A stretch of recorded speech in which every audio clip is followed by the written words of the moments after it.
আল্লাহর এক বান্দা ছিল নামাজের সিজদায়।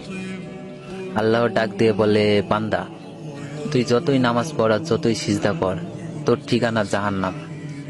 এ কথা শুনে বান্দাটি বলতেছে, আলহামদুলিল্লাহ।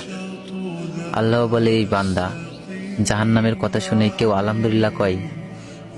বান্দা বলে, আল্লাহ, জাহান্নামের মালিকও তুমি, জান্নাতের মালিকও তুমি। তুমি আল্লাহ যদি খুশি হয়ে আমাকে জাহান্নামও দাও, আমার আপত্তি করার কোনো অধিকার নেই। আল্লাহ বলতেছে, বান্দা, জাহান্নামে গেলে তুই পুড়ে যাবি, তোর কষ্ট হবে। বান্দা বলতেছে, আল্লাহ, কষ্ট শুধু আমার হবে না, তোমারও হবে।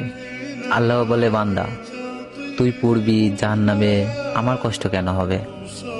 বান্দা বলে, আল্লাহ, মায়ের কোলে সন্তান যদি পানিতে পড়ে যায়, তাহলে দুনিয়ার কোনো মাই যেমন দূরে দাঁড়িয়ে থাকতে পারে না, দৌড়ে গিয়ে বাচ্চাকে কোলে নেয়, আমার বিশ্বাস ওই মায়ের চেয়ে কোটি কোটি গুণ দয়া তোমার বেশি।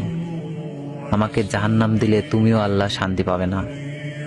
আল্লাহ বলে, বান্দা, এই দলিল তুই কই পাইলি?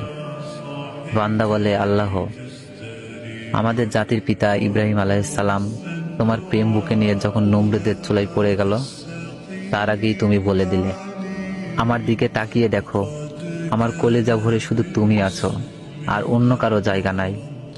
আল্লাহ বলে, বান্দা, আমার প্রেমের ভক্তি নিয়ে যদি কেউ জাহান্নামেও যায়, আমি জাহান্নামকেও জান্নাত বানিয়ে দিব। সুবহানাল্লাহ।